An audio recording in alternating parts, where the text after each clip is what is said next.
In addition, I can announce a plan to bring cutting-edge traffic light technology to Boston's busiest streets.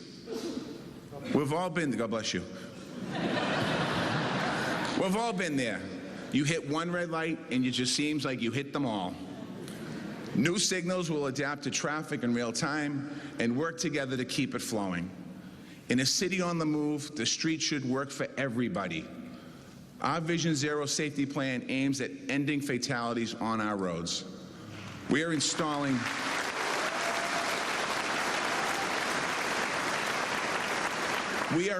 protected bike lanes downtown and in the Back Bay. We're revitalizing crosswalks and lane markings. We're piloting self-driving cars. And I want to say thank you to the Boston City Council for taking the life-saving step of lowering Boston's default speed limit to 25 miles per hour citywide.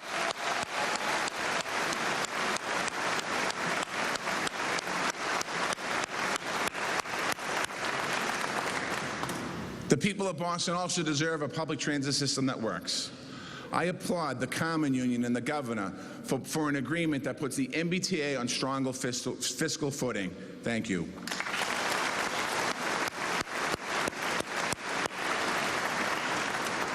Now it's time for a comprehensive, fully funded plan to move the T into the 21st century. That means better commuter rail service, including the Fairmont line. It means smarter bus routes and dependable trains. And it means new connections for neighborhoods like Mattapan to job hubs like the Longwood Medical Area in Mission Hill.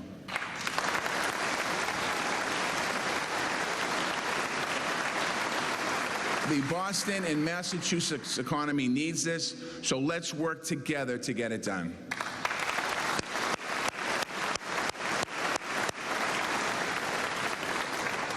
Public schools are the foundation of equal opportunity. But in Boston, as recently as 3 years ago, students faced steep barriers. Not enough pre-kindergarten seats for 4-year-olds, the shortest school day in the country, schools built before World War II, and the struggle to get to college and pay for it. I'm proud to say we're replacing these barriers with bridges into college and career. Today, 725 more children are in high-quality, free pre-kindergarten classrooms in the city.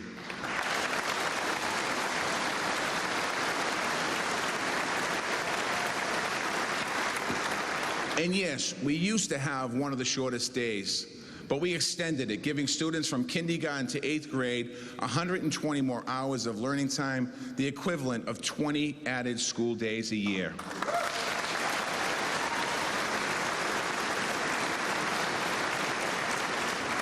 I would like to thank the principals, the teachers, and the parents who made this possible. This year, we will complete the $73 million Dearborn STEM Academy in Roxbury. And for Boston Public School graduates, we secured free tuition at Bunker Hill, Roxbury, and Mass Bay community colleges.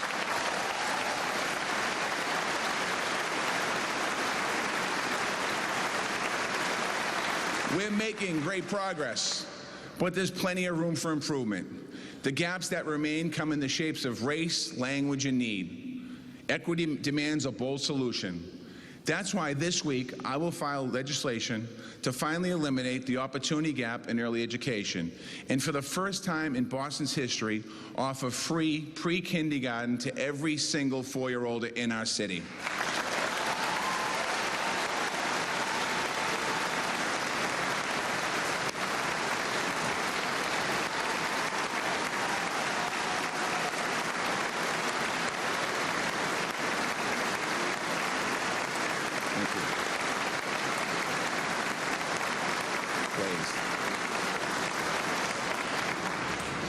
Our proposal is fully funded by the tourism tax already paid in Boston that produces the annual surplus in the Convention Center Fund.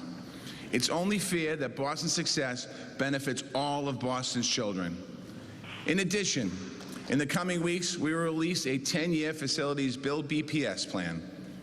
That means tonight, I can announce that we will invest $1 billion in Boston school buildings.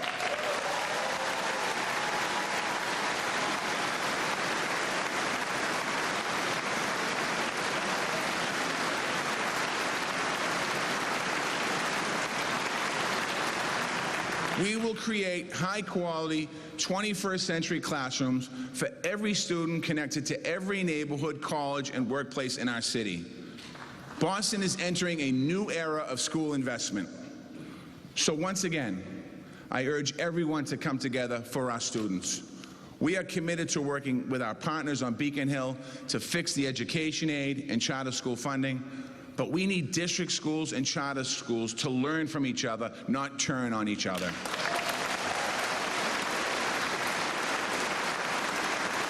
And we need everyone to understand that better buildings and great configurations means changing the status quo.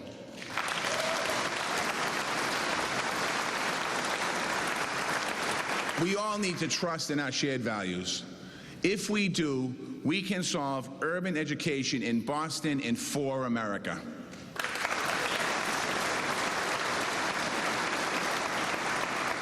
I tell students the path to your dreams isn't a straight line, and you don't walk it by yourself. Everyone struggles and needs help. The opioid crisis brings this home. I want to thank the legislature and the governor for passing 4 pieces of legislation last session aimed at saving lives.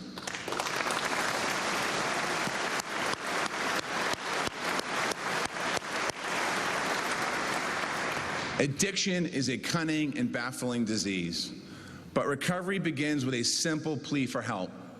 That's why we turned our 311 system into a 24-hour recovery hotline, so we're always ready to answer that call. Tonight, I have a message for everyone here in the hall or watching at home. If you or a loved one has a problem with drugs or alcohol in the city of Boston, call 311 right now. We are here to help. Don't suffer alone.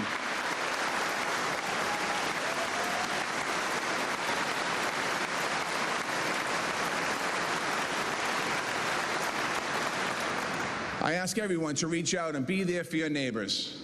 The bonds we forge make our city stronger. That's why we're one of the safest big cities in the country and getting safer every single year. I want to thank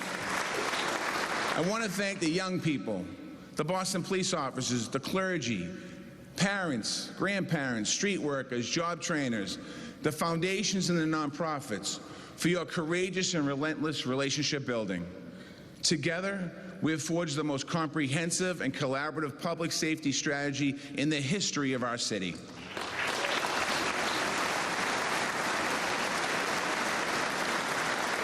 Last year, Boston police officers took 777 guns off the street, and shootings were down 6%.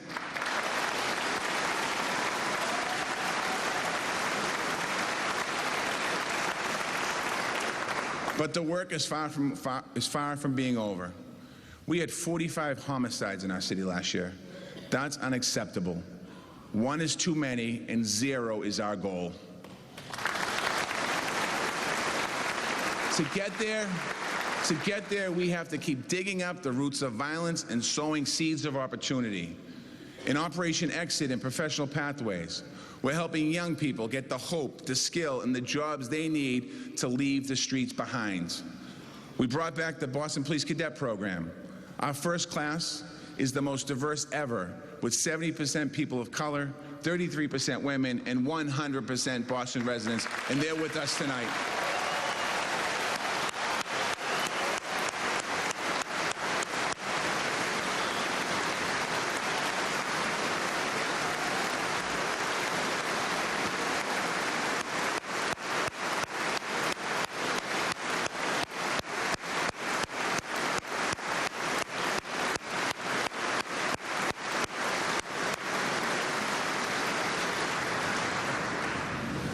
And tonight, I can announce another vital step. We have created neighborhood trauma teams in Roxbury, Dorchester, Jamaica Plain, East Boston, and Mattapan. In the aftermath of violence, health centers, hospitals, and community groups will coordinate immediate response and sustained recovery for all those affected. Together, we will break the cycle of suffering and violence and bring healing to our city.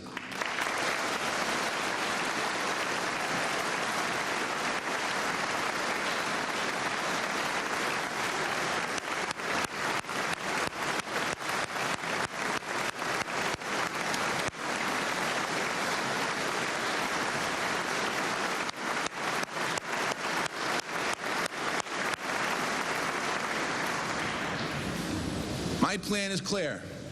Good jobs in every neighborhood, massive investments in affordable housing and open space, infrastructure upgrades to fix traffic, free high-quality pre-kindergarten for all, $1 billion for new schools, and doubling down on community-driven public safety.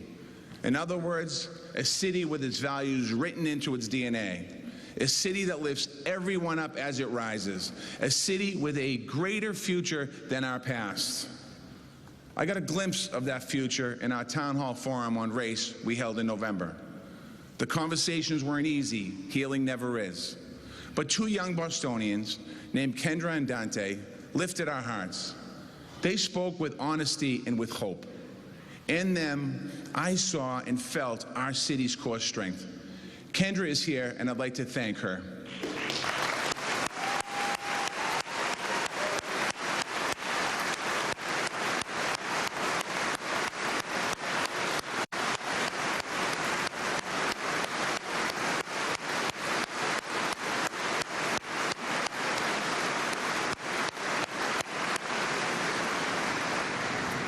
All across our city, I see young people just starting out.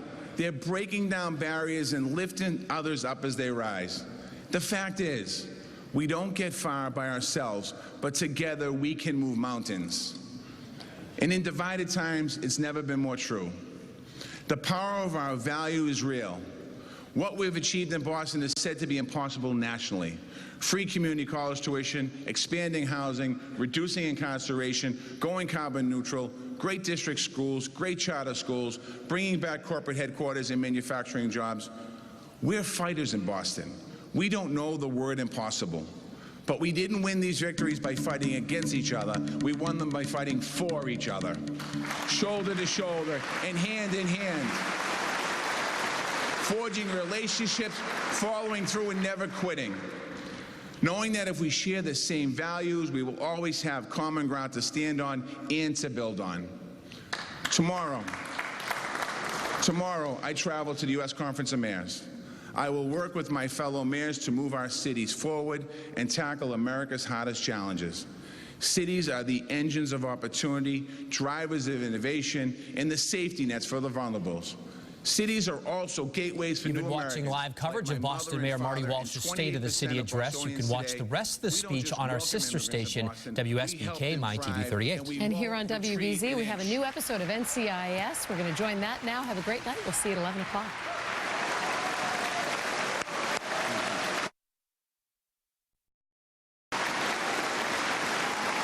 Thank you.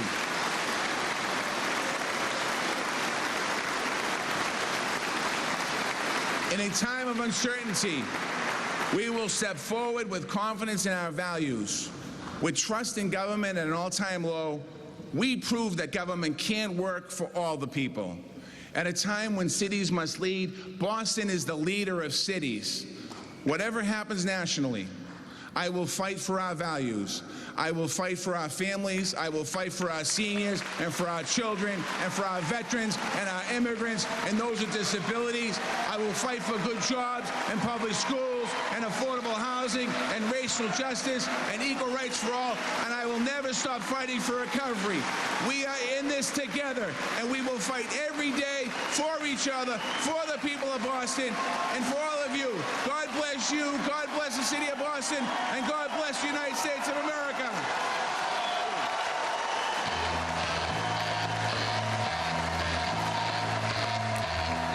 You've been listening to Mayor Marty Walsh in his third State of the City address, talking about the successes in the city of Boston, the growth in education and in safety. This was quite a speech, and he finished just about on time. It was. And John Keller, you said it would sound like a campaign speech. Do you think it did? I think it did. I think it sounded Menino-esque. And those who understand that the late Mayor Tom Menino's focus was relentlessly on the granular level, street-level issues, you'll know what I'm talking about. Taking out the trash, talking about traffic lights. Libraries. No, not so much of the big vision thing, but more of the neighborhood thing. All right.